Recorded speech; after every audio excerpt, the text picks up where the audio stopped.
Friends, તમે શ્રીનાથ અને ભરકાદેવીના ice cream તો ખાધા જ હશે, પણ એકદમ એવો આઈસ્ક્રીમ આપણાથી ઘરે નથી બનતો. તો આજે હું તમારા માટે લઈને આવી છું એકદમ બજારમાં મળે એવો આઈસ્ક્રીમ, એ પણ કોઈ પણ જાતના કેમિકલ વગર, ઓછા ખર્ચે અને એકદમ સરળ રીતે. ફ્રેન્ડ્સ, હું આવા અવનવા રેસિપીના વિડીયો હંમેશા મૂકતી રહું છું. તો મારા વિડીયો તમને ગમતા હોય અને મારી ચેનલને જો તમે હજુ સુધી સબસ્ક્રાઇબ ન કરી હોય તો પ્લીઝ જલ્દીથી સબસ્ક્રાઇબ કરી દેજો. તો એકદમ સરળતાથી અને એકદમ આવો ટેસ્ટી આઈસ્ક્રીમ બનાવવા માટે અહીં મેં 1/2 લીટર દૂધ લીધું છે.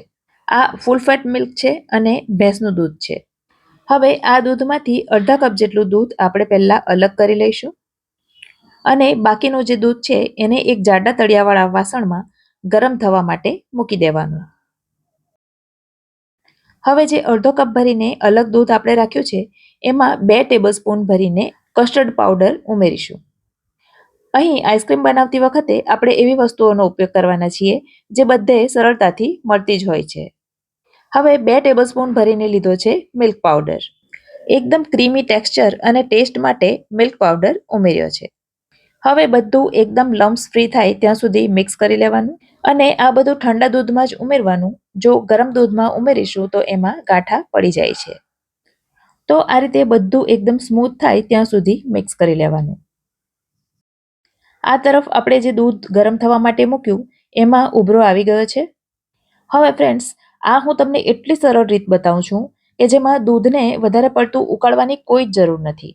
માત્ર દૂધને એક ઉભરો આવે ત્યાં સુધી ગરમ જ કરવાનું છે, જેથી આપણી મહેનત અને સમય બંનેનો બચાવ થશે.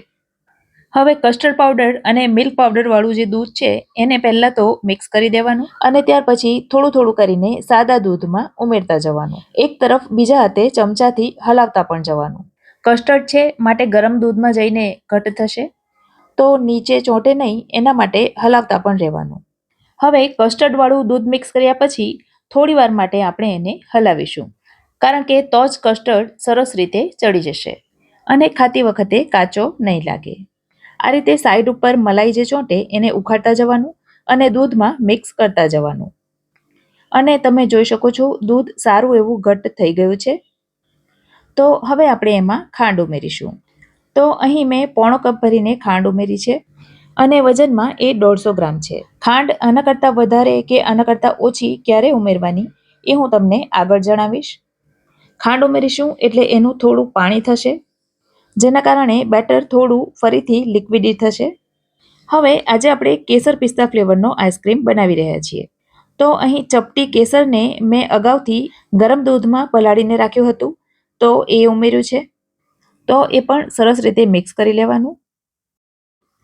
હવે આપણને જેવું જોઈએ એવું બેટર તૈયાર થઈ ગયું છે. તો રબડી કરતાં થોડું ઘટ્ટ હોય એ પ્રકારનું બેટર તૈયાર થશે. અને આ રીતે અંદર ચમચી નાખીને જોઈએ તો ચમચીની પાછળ આ પ્રકારનું કોટિંગ થાય છે. તો હવે આ સ્ટેજ ઉપર ગેસને બંધ કરી દઈશું અને બેટરને સરસ ઠંડુ થવા દઈશું.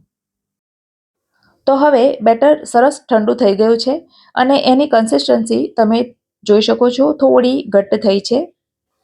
હવે એને આપણે 2 થી 3 કલાક માટે ફ્રીજમાં રાખવાનું છે, કારણ કે એને આપણે એકદમ ઠંડુ કરવાનું છે. એને આપણે ફ્રીઝ નથી કરવાનું, પણ માત્ર ઠંડુ જ કરવાનું છે. એટલે જો તમને ઉતાવળ હોય તો 1 કલાક માટે ફ્રીઝરમાં મૂકી દો તો પણ ચાલે. તો આ રીતે ડબ્બામાં ભરી અને મેં એને ફ્રીજમાં મૂકી દીધું. હવે 3 કલાક પછી આપણે બીજી તૈયારી કરીએ.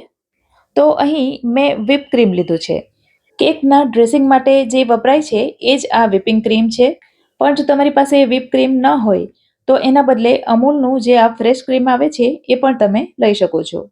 અને એ પણ ન હોય તો દૂધની તાજી મલાઈ પણ તમે લઈ શકો. તો અહીં મેં 1 કપ ભરીને વ્હિપ ક્રીમ લીધું છે. હવે એને આપણે સરસ રીતે ચર્ન કરવાનું છે, જેના માટે મેં અહીં ઇલેક્ટ્રિક વિપર લીધું છે. તમે હેન્ડ વિસ્કરથી પણ આ કામ કરી શકો, પણ હેન્ડ વિસ્કરથી કરીએ તો થોડો સમય વધારે જાય છે. અને આ સિવાય એને મિક્સરના જારમાં પણ કરી શકાય, પણ જેના માટે તમારે મિક્સરના જારને 1 કલાક સુધી ફ્રીઝરમાં મૂકી દેવાનું અને ત્યાર પછી એમાં ચર્ન કરવાનું. હવે થોડી જ વારમાં તમે જોશો કે ક્રીમની ક્વોન્ટિટી ડબલ કરતાં પણ વધારે થઈ ગઈ છે. અને આ પ્રકારે ચમચીમાં લઈએ અને ચમચી ઊંધી કરીએ છતાં પણ નીચે ન પડે એ પ્રકારનું થાય ત્યાં સુધી એને બીટ કરવાનું. હવે દૂધવાળું બેટર જે આપણે ફ્રીજમાં રાખ્યું હતું એ ઠંડુ થયા પછી આ પ્રકારનું ઘટ્ટ થઈ ગયું છે. તો એને આપણે whip ક્રીમ સાથે ઉમેરી દઈશું અને ફરી પાછું એને વિસ્કરથી મિક્સ કરી લઈશું. હવે બંને મિક્સ થયા પછી મને એનો રંગ થોડો ઝાંખો લાગે છે, એટલે કે જોઈએ એવો કેસરીયો કલર નથી દેખાતો, જેના માટે હું અહીં થોડો પીળો ફૂડ કલર ઉમેરી રહી છું. ફૂડ કલર ઉમેરવો ઓપ્શનલ છે. જો તમે એકદમ નેચરલ આઈસ્ક્રીમ બનાવવા માંગતા હો તો નહીં ઉમેરવાનો. હવે આઈસ્ક્રીમનું બેટર લગભગ તૈયાર થઈ ગયું છે. ફ્રેન્ડ્સ, ઘણા whip ક્રીમ મીઠા આવતા હોય છે અને ઘણા મોડા આવતા હોય છે. તો એની મીઠાશ જોઈને તમારે નક્કી કરવાનું કે આઈસ્ક્રીમમાં તમારે ખાંડ કેટલી ઉમેરવાની.